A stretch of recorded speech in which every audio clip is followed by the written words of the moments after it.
nome do Pai, do Filho e do Espírito Santo. Amém. Inspirai, ó Senhor, as nossas ações e ajudai-nos a realizá-las, para que em vós comece e para vós termine tudo aquilo que fizermos por Cristo, Senhor nosso. Amém. Santa Maria, Mãe de Deus, rogai por nós. Em nome do Pai, do Filho e do Espírito Santo. Amém. Muito bem, uma boa noite, mais uma vez no nosso programa ao vivo. Nós retornamos sempre com o tema que iniciamos na semana passada sobre a movimentação política, as manifestações que estão acontecendo no Brasil. Como eu disse para vocês, as coisas vão ficando mais claras com o passar do tempo, né? Com a declaração de ontem da Presidente da República aos nossos governadores e prefeitos das principais cidades, nós então descobrimos qual é o projeto do governo. Um plebiscito para uma constituinte, ou seja, fazer uma nova Constituição. Por que eu digo que este gesto do governo torna as coisas muito mais claras? Por quê? Porque isto mesmo, ou coisa muitíssimo semelhante, aconteceu na Venezuela, aconteceu no Equador, aconteceu na Bolívia. Na Venezuela, Hugo Chávez, em 2007, tentou, num plebiscito, fazer uma constituinte, não deu certo, voltou à carga em 2009 e conseguiu. No Equador, se conseguiu em 2008 e na Bolívia em 2009. Agora, parece que chegou a vez do Brasil de entrar nesta confederação de repúblicas bolivarianas, não é? Ou seja, o termo bolivariano aqui eu estou usando exatamente para que vocês entendam do que se trata. Trata-se de colocar o Brasil naquilo que o Foro de São Paulo chama de socialismo do século XXI. Em palavras pobres, levar o Brasil para um socialismo cada vez mais próximo daquilo que é o regime de Cuba. Deixa eu esclarecer para vocês tudo isso que eu coloquei agora para você e não somente dar orientação para as pessoas, porque a gente vê que o problema maior das pessoas é, ao mesmo tempo, espiritual e de ignorância política. As pessoas estão indo às ruas, não é? Principalmente os mais jovens estão indo às ruas, e como eles nunca participaram de manifestações desse tamanho e nunca manifestaram a sua indignação com a corrupção, com estes gritos de moralização do país, etc., eles estão achando que nós vamos mudar o mundo. E vamos mudar o mundo no grito. Só que acontece o seguinte: a maior parte dos jovens está sendo tomada por uma vaidade que está cegando a capacidade deles analisarem os fatos e impedindo que eles sejam prudentes. Prudentes quer dizer o seguinte: meu filho, vai estudar primeiro, antes de você amarrar a sua vida num navio que vai afundar, e vai afundar com você. Não, agora não, eles vão nos respeitar. Gente, aqui não se trata de boa vontade, não se trata de otimismo, não se trata de pessimismo. Trata-se de uma ciência chamada história. Analise a história dos movimentos de massa. Nunca na história da humanidade uma população que saiu às ruas foi líder de si mesma. Sempre, quando os movimentos aparecem e aparecem de forma amorfa, eles serão liderados por alguém. Alguém, de forma esperta, irá utilizar essa energia das massas. E os marxistas são especialistas nisto. Ora, o governo do PT é marxista. E eles são especialistas em usar esse tipo de coisa, não é? Então, aqui começamos a analisar os fatos de uma forma mais clara, porque começamos a ver intenções. Você julga, não é, a realidade dos gestos políticos concretos que já formulam intenções e mostram para onde eles querem chegar. O que é que nós estamos vendo? Nós estamos vendo, desde os primeiros pronunciamentos da presidente da República, a senhora Dilma Rousseff, um clamor por reforma política. Parece que realmente reforma política seria a coisa sensata, né, para se fazer num país onde realmente o sistema político é uma das maiores fontes de corrupção. Só que reforma política irá fazer este governo com este Congresso? Ou seja, nós sabemos muito bem que o Executivo, né, tem o Congresso praticamente nas mãos e pode votar praticamente aquilo que quiser, a hora que quiser. E não será difícil para eles conseguirem uma constituinte, não será para eles difícil uma emenda constitucional, não será para eles difícil empenhar a democracia brasileira e transformar o Brasil, né, naquilo que eles chamam de um salto para frente, o salto do socialismo. Nós estamos indo para o socialismo cada vez mais radical, assim como aconteceu com a Venezuela, como aconteceu com o Equador, com a Bolívia e está acontecendo com outros países da América Latina. Isto é a descrição dos fatos, não é? Se a sua vaidade de manifestante não permite você enxergar isso, enxergar que você está sendo usado e que você saiu às ruas para combater a corrupção, o governo tremeu e agora você conseguiu que o governo se dobrasse diante dos seus brados por honestidade. Você é um ingênuo. Se você acha isso, você é um ingênuo. Primeiro, porque você está achando que as manifestações foram espontâneas e que as manifestações foram causadas por você no seu Facebook. Isso não é verdade. Isso simplesmente não corresponde aos fatos. Em cidades pequenas, onde as coisas se enxergam com mais clareza, não é? Existem vários testemunhos de que as manifestações foram organizadas por pessoas que vieram de fora, homens, não é? Que vieram de fora e organizaram as manifestações, principalmente nas cidades pequenas. Isso se viu com clareza. Ora, de onde vieram essas pessoas? São paladinos da boa vontade? São jovens idealistas ou são agentes pagos? Nós levantamos na semana passada a hipótese de que havia, né, como se via indícios na internet, havia um financiamento direto de George Soros. Por quê? Porque nós não víamos a ligação direta entre aquilo que estava acontecendo e as intenções do governo. Agora já estamos vendo. Nós estamos vendo que os grupos internacionais de George Soros estão apoiando. O quanto eles estão entrando com dinheiro, nós não sabemos. Mas certamente não é necessário mais nós apelarmos somente para a verba que vem de fora, quando nós vemos claramente que o próprio governo é o maior interessado nessas manifestações para capitalizar essas energias na direção do socialismo e de um golpe de Estado de veludo. Nós vemos claramente que as coisas são assim.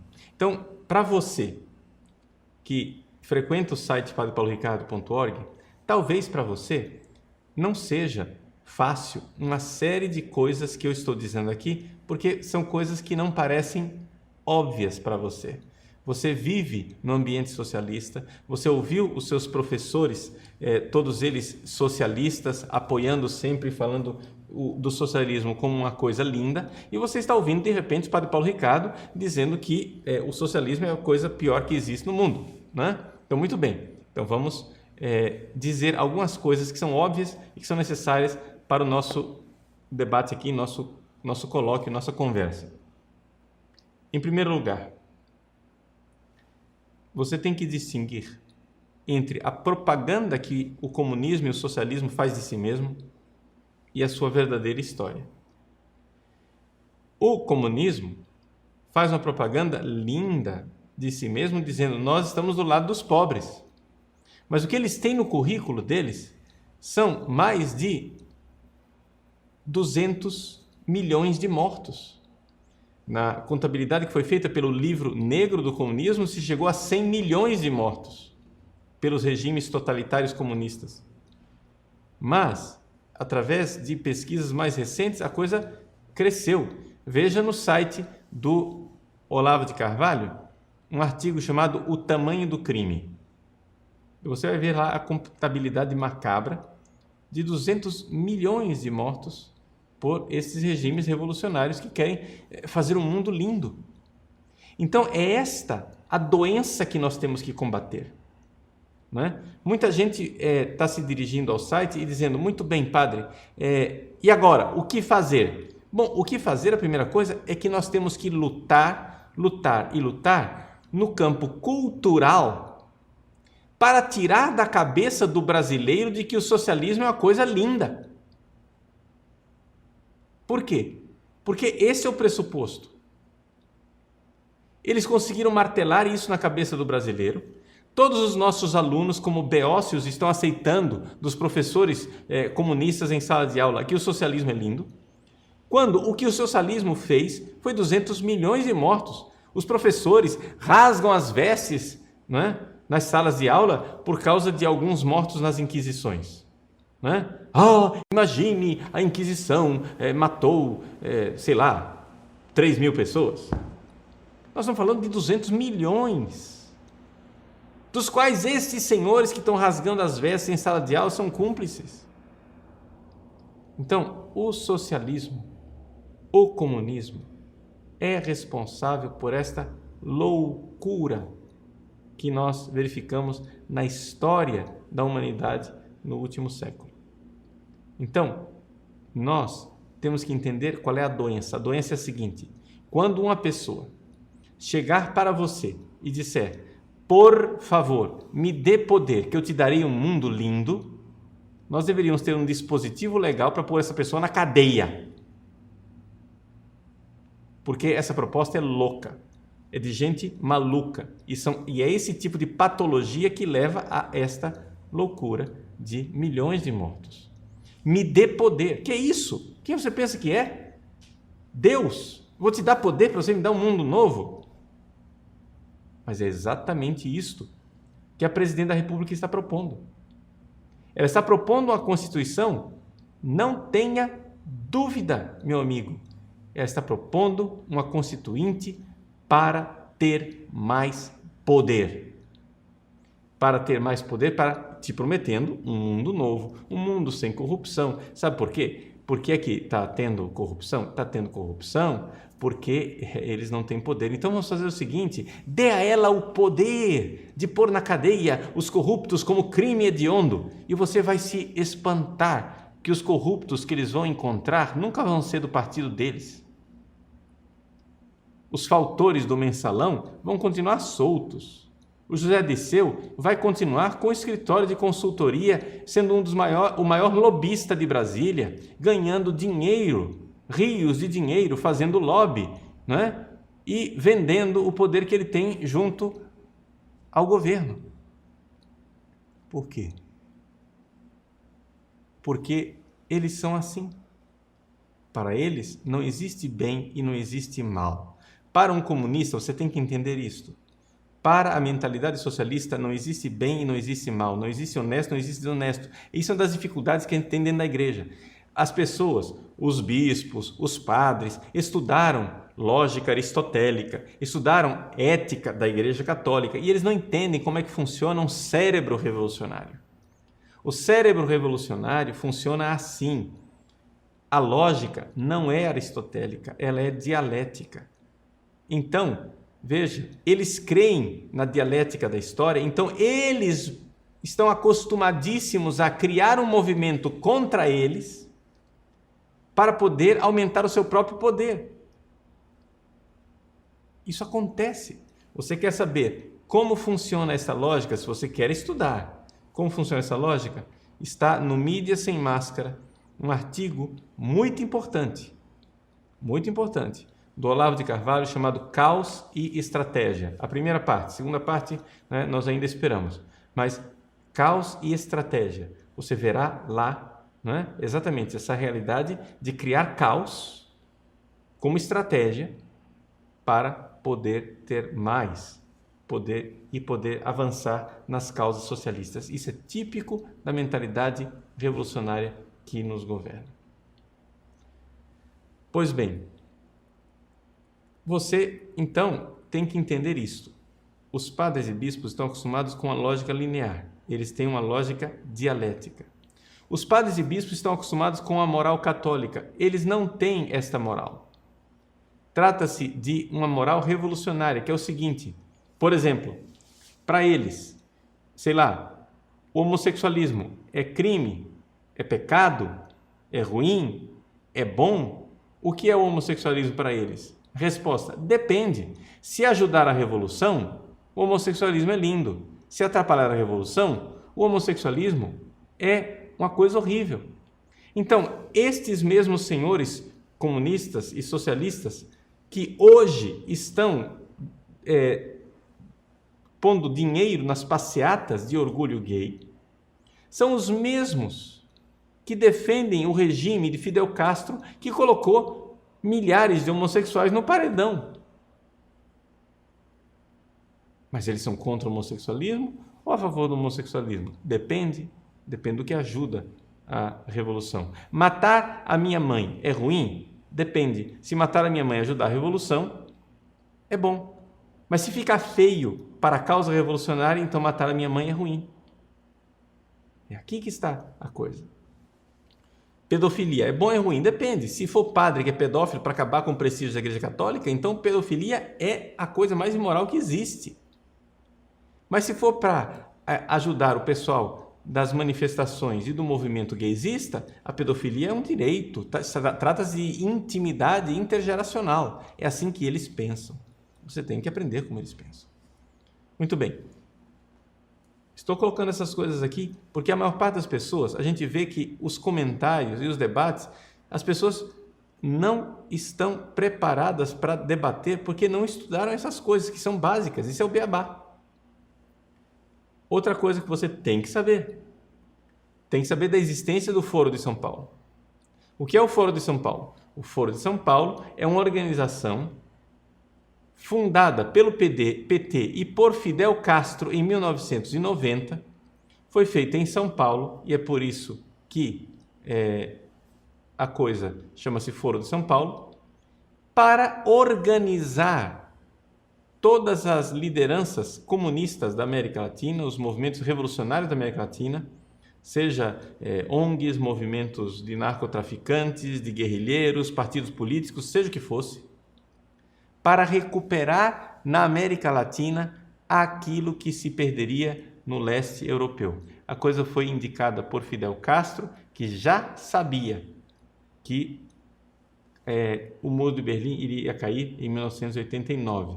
E ele já começou a preparar as coisas. Em 90, eles já estavam prontos para criar o Foro de São Paulo.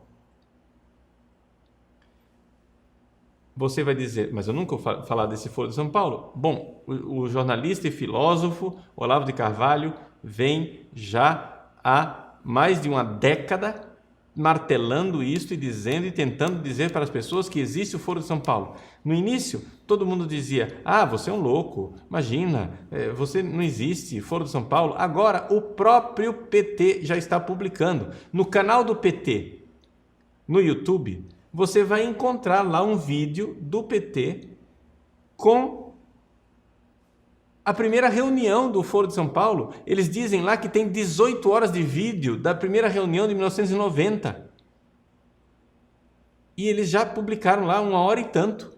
Eu já baixei, porque já tenho cópia do vídeo, porque vai que eles se arrependem de ter colocado no ar e vão dizer daqui a pouco outra vez que o Foro de São Paulo nunca existiu. Mas eles ficaram por quase uma década negando, chamando o Olavo de Carvalho de louco, varrido, que o Olavo de Carvalho era louco, etc. e tal. Hoje, vários jornalistas já falam e já denunciam o Foro de São Paulo, mas sem dar a notícia de que o Olavo lutou quase que sozinho durante uma década para mostrar para as pessoas que ele existia. Muito bem. Outra coisa que você deveria saber para entender aquilo que nós estamos falando, que existe uma ligação clara de agenda, de objetivos comuns entre os socialistas e comunistas e as grandes fundações internacionais. Parece absurdo, sim, mas não é absurdo. Ou seja, esses metacapitalistas, esses banqueiros, né, das grandes fundações, eles têm a mesma agenda, porque eles querem um governo mundial globalista, e eles estão usando, pelo menos é essa a pretensão deles, de usar os socialistas para primeiro aplainar o caminho para que eles possam implantar o governo mundial. E por isso existe, por enquanto, uma aliança entre estas duas forças. Que essa aliança vá perdurar para sempre, não se sabe. O fato é que já existe essa aliança. Questão da corrupção. Muita gente diz, mas imagine, o PT agora, existe corrupção no PT porque o PT traiu a causa. Gente, sempre os movimentos revolucionários souberam usar a corrupção. O PT subiu ao poder denunciando a corrupção e se manteve no poder tendo a maior rede de corrupção que já existiu, que era o Mensalão.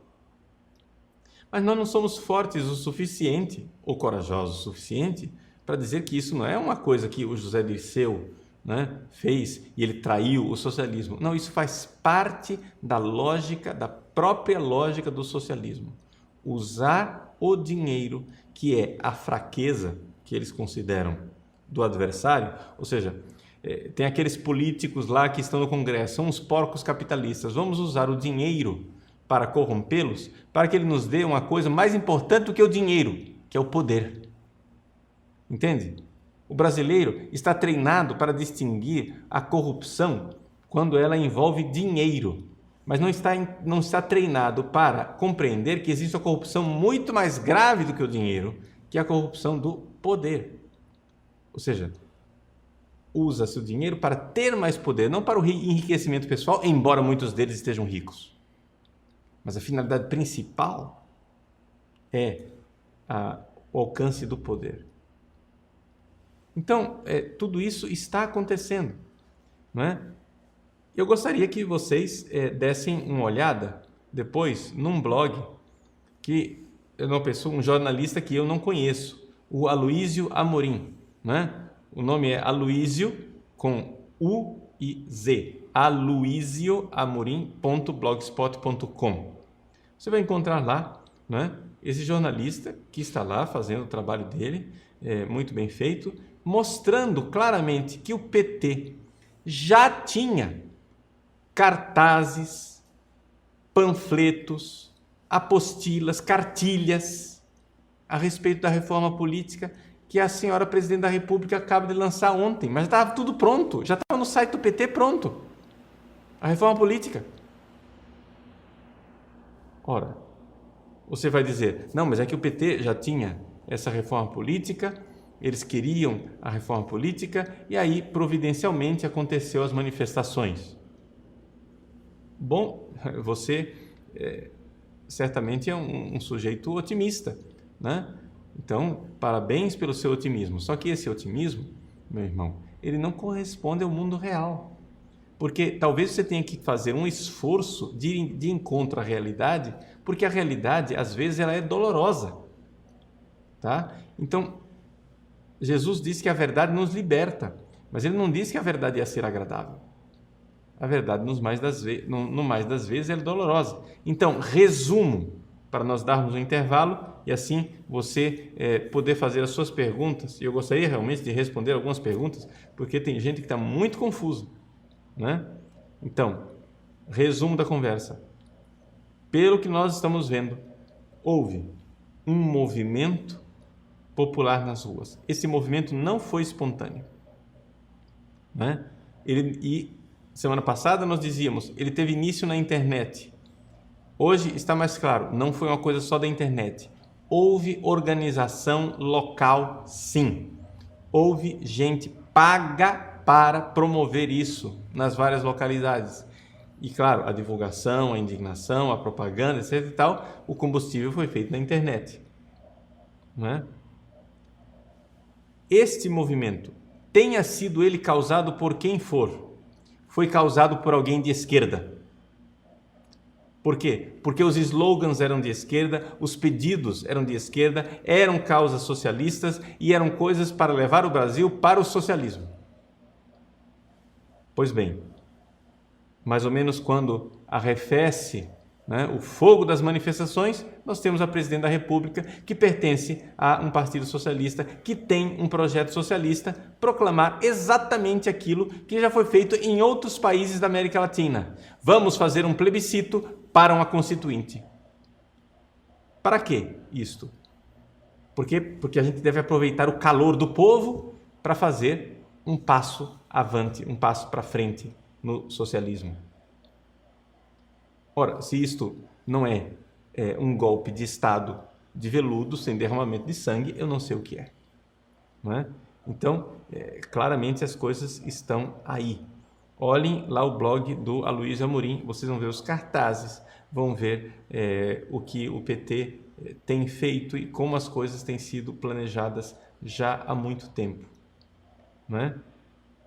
Bom, tendo dito isso, qual é a solução? Padre Paulo, o que fazer? Resposta: só tem uma coisa a ser feita. Nós precisamos agora, nesse momento, lutar no campo cultural. O campo cultural quer dizer o seguinte: você precisa conhecer mais os crimes e as maldades do socialismo, denunciar e fazer o brasileiro parar de ser fã de carteirinha do socialismo.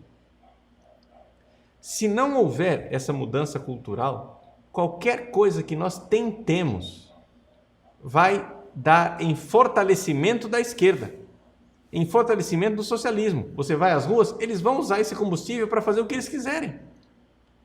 Porque se todo mundo acha que o socialismo é lindo, você cria um caos e eles aparecem como salvadores. É sempre assim. Pergunto, eles tiveram tudo planejado direitinho e tudo aconteceu como eles queriam? Provavelmente não. Leia lá o artigo do Olavo de Carvalho. A coisa é sempre com múltiplas estratégias, várias linhas diferentes. Por exemplo, provavelmente, pelo que a gente vê, eles estavam apostando na violência nas ruas. Acontece que o brasileiro se mostrou muito mais pacífico do que eles esperavam. E aí não deu certo o caminho, né, da violência nas ruas. Por quê? Porque quando você cria um caos social, você evidentemente precisa agora de um salvador que ponha ordem nas coisas. Que esse salvador seja o próprio governo do PT ou seja um outro governo de esquerda, isso não importa. Dentro da dialética socialista, os grupos se alternam. O importante é a causa socialista ir para frente. Né? Então, vamos dar agora o intervalo para que você possa então fazer suas perguntas, se eu tiver a possibilidade, na sua disposição para respondê-las. Até mais. Muito bem, nós retornamos então para responder as perguntas de vocês. Vamos ver se a gente consegue, num bate e volta assim, responder as maiores dificuldades. O Renzo Fiorentino diz assim: o senhor apoia a criação de organizações civis para organização, monitoramento, apoio logístico, oposição aos movimentos orquestrados pelas elites globalistas? Veja, a gente deve sempre apoiar organizações que sejam bem intencionadas. O problema não é esse. O problema é que, Renzo, para a maior parte das pessoas, quando você fala que existe uma elite globalista que está ligada com os movimentos socialistas e comunistas da América Latina, as pessoas olham para você como se você fosse um marciano, um louco, conspirador, etc., alguma coisa que o valha. No entanto, a coisa já está muito clara e muito documentada. Não é?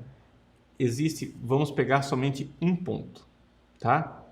Um único ponto, para não levarmos aqui a coisa ao extremo de mostrarmos como isso acontece com o gaysismo, com o feminismo, com tantas outras coisas. Um único ponto, o aborto. A causa do aborto, ela é fundamental, tanto para os movimentos socialistas e comunistas, como para as elites globalistas. O que pode parecer para nós estranho é exatamente que esses dois que eram antagonistas, não é, históricos, onde os partidos de esquerda sempre se opuseram ao grande capital internacional, agora estão sendo subvencionados pelo grande capital internacional. E isto é coisa clara, evidente e documentada. Não é? Por quê? Porque se vê claramente que existe uma parceria. Não é? Parceria onde grupos de estudo, missões ao exterior para treinar pessoal funcionários do governo, doações para ONGs abortistas, não é? Que promovem a causa da descriminalização do aborto no Brasil, onde fundações internacionais doam dinheiro e o governo doa dinheiro também e juntos estão na mesma causa. Quer dizer, isso é uma coisa documentada, isso é evidente. Para algumas pessoas pode parecer alucinação, mas é porque vocês não estão por dentro dos fatos. Vá estudar. O que tem que fazer mesmo, Renzo, nesse momento não é tanto organizações. Você pode até fazer organizações, mas organizações para fazer o seguinte: conscientização das pessoas, grupos de estudo. A gente precisa estudar estas coisas, porque senão cada vez mais nós vamos cair como peixinhos, né? Nas redes desse tipo de coisa. O pessoal está morrendo de rir, né? Esse pessoal socialista, comunista, estão morrendo de rir, felizes da vida de ver conservadores, católicos, né? Nas ruas, nas passeatas, apoiando e dizendo: é isso mesmo, abaixo a corrupção. Enquanto isso, nós estamos dando combustível para eles. Bruno Croce. Que tipo de regime se propõe, se não comunismo, nem socialismo e nem capitalismo? Bom, aqui é necessário esclarecer um pouco a linguagem, não é, Bruno? Por quê? Porque você está colocando a questão do sistema econômico, não é sistema de governo, né? Existem regimes diferentes. Um regime pode ser uma democracia ou uma ditadura. Existem formas de governo. As formas de governo você pode ter uma república, pode ter uma monarquia. E existem os sistemas, que pode ser presidencialismo, parlamentarismo. Mas não é nada disso que você está falando. Você não está falando de sistema de governo, de presidencialismo e parlamentarismo. Você está falando de sistema econômico. Sistema econômico, aqui, nós não temos uma fórmula pronta. O que nós temos são os parâmetros daquilo que é a doutrina social da igreja, que, se você for olhar as encíclicas dos papas, desde a Rerum Novarum até Caritas in Veritate, você encontrará nas encíclicas sociais a seguinte realidade: o comunismo e o socialismo não podem ser aceitos pela igreja porque são incompatíveis. Eles são baseados numa premissa, numa antropologia errada. É aquilo que coloca claramente João Paulo II na Centésimos Anos. O capitalismo pode ser aceito com muitíssimas ressalvas. Seja como for, a doutrina social da igreja não está baseada nesses regimes. A doutrina social da igreja, ela ilumina, não é? esses sistemas econômicos e pretende fazer com que os fiéis, que são aqueles que exercem a vida econômica, façam essa economia de forma solidária, etc. Bom, o fato é o seguinte: é a doutrina social da igreja, tá? Que irá inspirar transformações no sistema econômico que nós temos. Aliás, o sistema econômico não é tanto o problema aqui, tá? Por quê? Porque nós estamos acostumados a achar que o principal que esse pessoal quer é uma economia socialista. Ora, já foi mostrado com a queda da Rússia e a China que uma economia socialista ela é impossível. Então não tem mais ninguém querendo uma economia socialista, nem mesmo os socialistas. O socialismo quer uma igualdade. Eles se voltaram, saíram daquela fixação com a economia, e o que eles querem agora é uma igualdade que está se manifestando em outros campos. Igualdade sexual, destruição da família tradicional porque ela é causa de desigualdade, destruição do cristianismo tradicional porque ele causa desigualdade e assim por diante. É aqui que está o grande combate, está no mundo cultural e não mais no mundo econômico. Tá? Então, enquanto a gente vai às ruas gritando e dizendo abaixo a corrupção, divisão distribuição da renda, etc. e tal, achando que nós estamos promovendo, não é, até mesmo uma economia socialista, nem o governo acredita em economia socialista. Ele sabe muito bem que a economia do Brasil ela já é uma economia fascista, em que os grandes empresários estão nas mãos do governo. E quanto mais eles tiverem esse domínio, não é, melhor. É outra forma de se levar para frente a economia. Muito bem. José Reis. Padre, quero organizar na minha paróquia um grupo. Como fazer? Bom, José, você organize um grupo para estudar, né? Eu aconselho você, se quer ler essas coisas e conhecer essas coisas a respeito de política e de economia, leia, né? Sempre se mantenha muito informado. Você tem no site do Olavo de Carvalho e do Mídia Sem Máscara duas fontes seguras de conhecimento, né? Mas precisa se aprofundar mais, porque ali você tem um veículo onde você vai encontrar listas de estudo, etc. e tal. O importante, José, é antes de você organizar alguma coisa com outras pessoas, é você estudar. Né? Então, forme um grupo de estudo de colegas que queiram estudar juntos, ao invés de você querer passar uma coisa que você ainda não domina e que você ainda não conhece. Patrícia Alves. Qual é a posição que o jovem católico deve tomar diante dos convites de manifestação? Olha, Patrícia, eu não estou aqui falando em nome da Igreja Católica. Eu estou aqui falando em nome de mim mesmo. Tá? Então, a Conferência Nacional dos Bispos do Brasil, na sua presidência, no seu conselho permanente, já se manifestou no sentido de que ela é favorável a manifestações democráticas. Ora, isso é simplesmente uma posição de princípios. Também eu sou a favor de manifestações democráticas. O problema é que quando você vai analisar a realidade dos fatos é que essas manifestações não têm nada democráticas porque elas estão nos levando a uma ditadura cada vez pior. Nós estamos perdendo nossas liberdades. É isso que está acontecendo, né? Nós estamos num patrulhamento constante e a nossa liberdade para pensar, para se expressar, etc. e tal, é cada vez menor.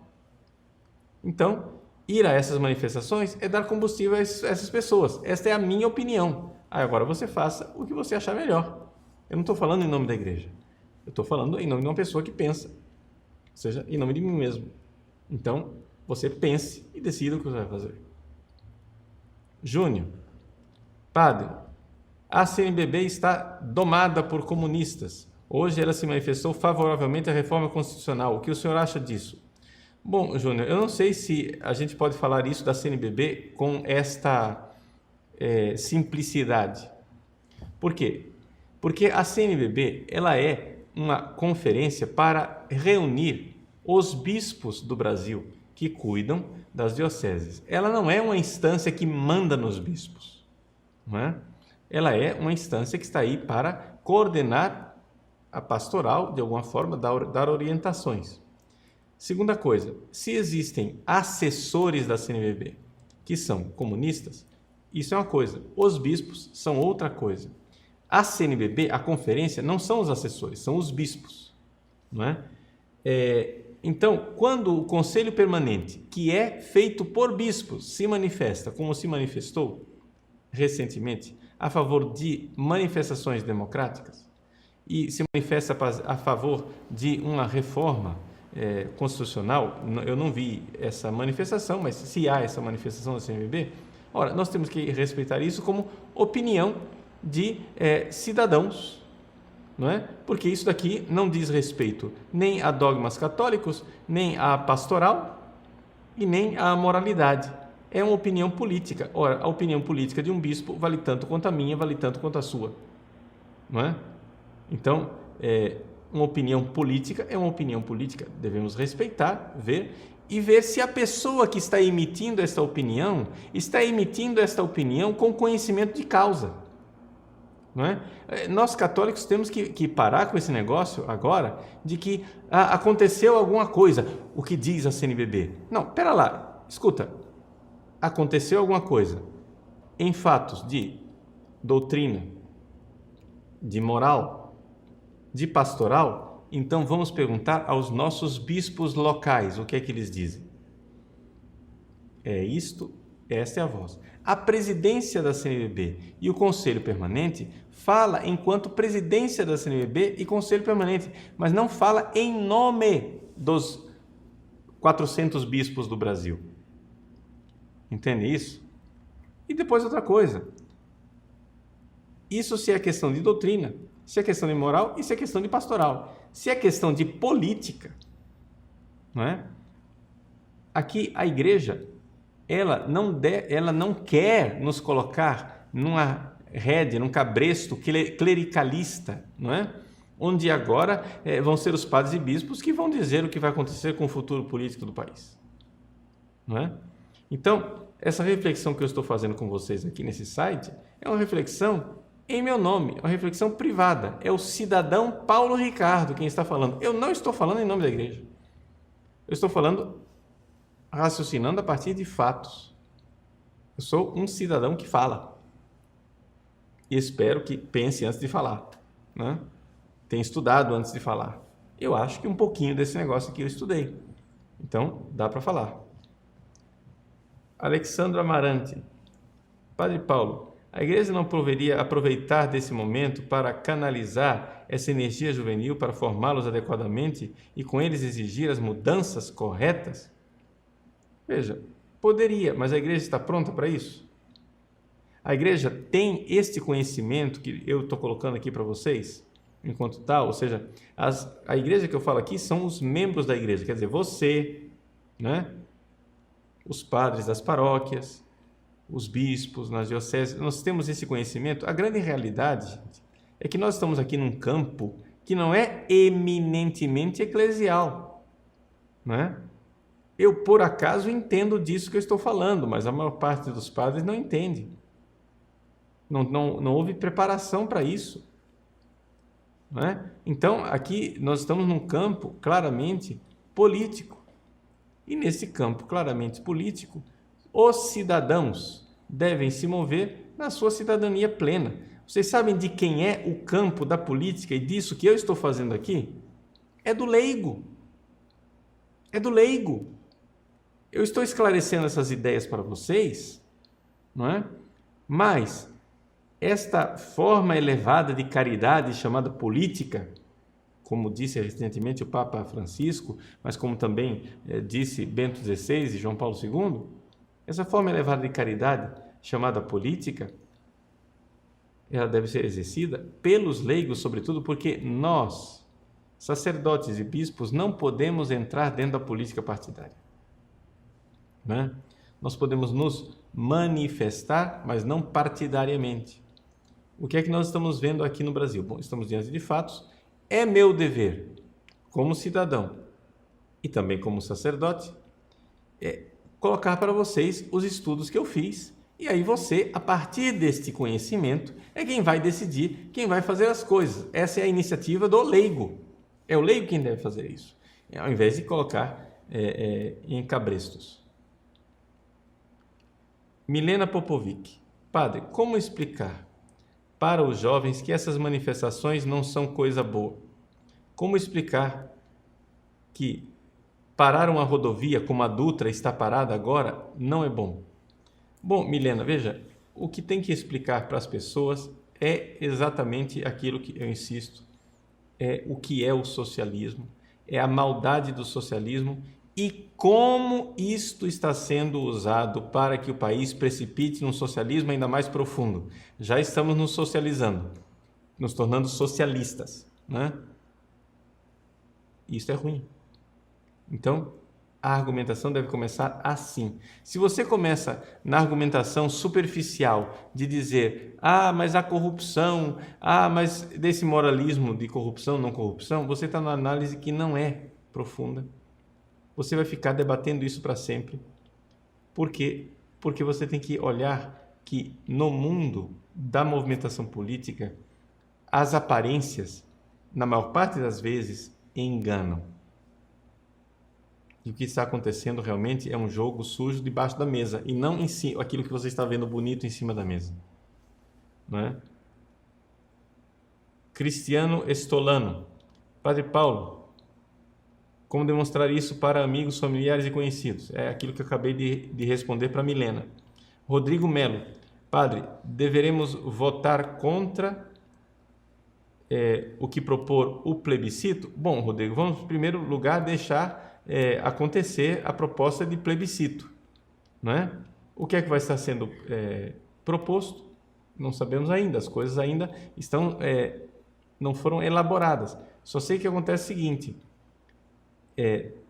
tudo isto que está sendo feito cheira muito com aquilo que foi visto no Equador, na Bolívia e na Venezuela. Não, quantas vezes, quantos países da América Latina vão ter que se cubanizar antes que a gente acorde, né? Todo mundo está dizendo, o gigante acordou. O gigante está dormindo, está em sono profundo, se não tiver em coma, não é? Porque nós estamos sendo manipulados a olhos vistos, de uma forma clamorosa. Maurício Cavalcante. Qual tipo de governo seria correto? Veja, Maurício, é aquilo que nós colocamos. Existe uma coisa que nós podemos, com muita clareza, debater aqui nesse campo político. Não existe um correto, um errado, não é? Enquanto forma de governo, nós temos a república, temos a monarquia, né? Sistema de governo, tem o parlamentarismo, tem o presidencialismo. Isso daqui pode se debater e a igreja não tem uma posição, né, oficial com relação a isso. Então não é isso que tanto nós precisamos debater aqui. O Brasil precisa de uma reforma política? Precisa, mas o que esses senhores vão fazer certamente não é bom. Porque o Brasil não está pronto para promover uma reforma política, não é? A reforma política será promovida por políticos e será a imagem e semelhança dos políticos. Ora, se nós temos um Congresso Nacional que está basicamente de joelhos, dominado pelo Executivo, e o Executivo é de um partido revolucionário e socialista, essa reforma não me parece que seja muito boa. Muito bem. Clélia Maria. O problema é que somos ignorantes. Precisei estudar para ver a ponta do iceberg. Gente, as faculdades emburrecem. É isso mesmo, Clélia. Parabéns. As faculdades emburrecem. Por quê? Porque o sistema educacional está tomado por socialistas, que estão aí para emburrecer mesmo. Se você quer saber por que é assim, estude Antônio Gramsci, não é? Ou seja, Gramsci é um socialista que está, já falecido, né? Evidente, é um ideólogo socialista que tornou-se praticamente o dono, né, da intelectualidade brasileira. Gramsci era anti-intelectualista. Então você vai para a faculdade simplesmente para inverter o senso comum em um senso comum revolucionário, né? E é isso que acontece. Muito bem. Ivanildo Silva. Padre, diante disso, como o cristão deve se posicionar diante dos manifestos? Apoiar ou ficar em casa? Ivanildo, novamente a decisão é sua. A minha posição é que você indo apoiar esse negócio, você está apoiando um futuro possível golpe de Estado. Portanto, eu sou contra, mas é a minha posição. Eu não digo que essa é a única posição cristã possível. Diante dos fatos que eu estou vendo, né? Se eu não estiver redondamente enganado, eu acho que as coisas vão por aí.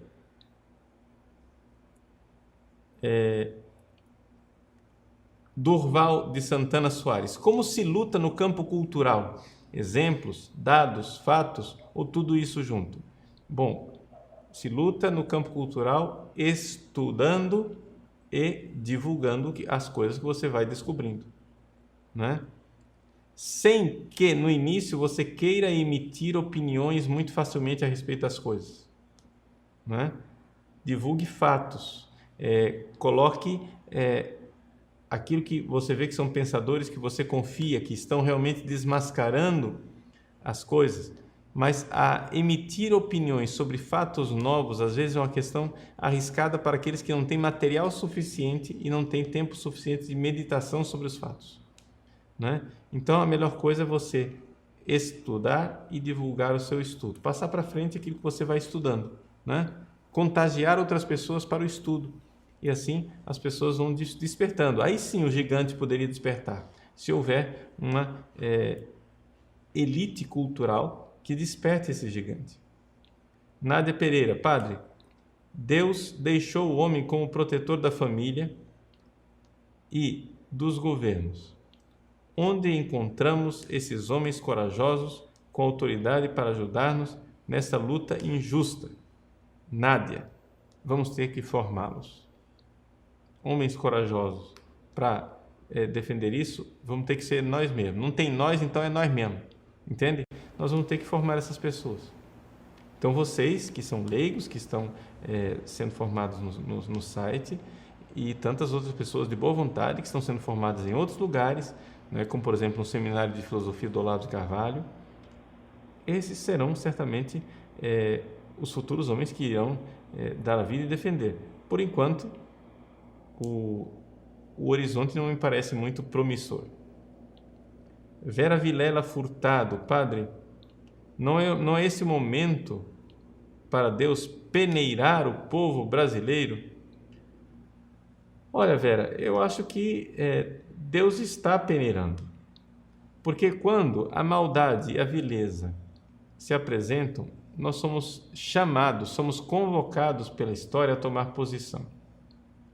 Ou você toma a posição do lado de Deus, ou você toma a posição querendo agradar a maioria. Tomar a posição do lado de Deus geralmente significa pagar um preço, e um preço alto, empenhando a sua fama, sua família, sua propriedade, sua honra, a sua própria vida. Tudo isso é o preço que nós vamos pagar para estar do lado de Deus. Não quer dizer que nós devamos ser imprudentes, mas penso que nessa altura do campeonato, as coisas se revelando terríveis como estão, nós agora adotarmos como lema, né, que nós precisamos agora estar de bem com o mundo moderno, isso é de uma traição, de uma covardia que acho que não tem cabimento. Mara Barbosa, como poderíamos nos unir para uma solução? Mara, novamente, não há solução imediatista. O que há é remediar os males. Nós podemos lutar para remediar os males. Quando as coisas começarem a aparecer mais concretas, essa história desse plebiscito, etc. e tal, nós podemos, desde já, alertar as pessoas para se prepararem que tipo de plebiscito será, que tipo de realidade é que vai estar sendo feita, né? E nós entendemos o seguinte: nós precisamos exercer a nossa crítica pessoal, não é? Diante disso tudo, iluminados pela doutrina social da Igreja, iluminados pelo magistério, em sintonia com a herança dos apóstolos, mas as decisões nós vamos ter que tomá-las pessoalmente, né?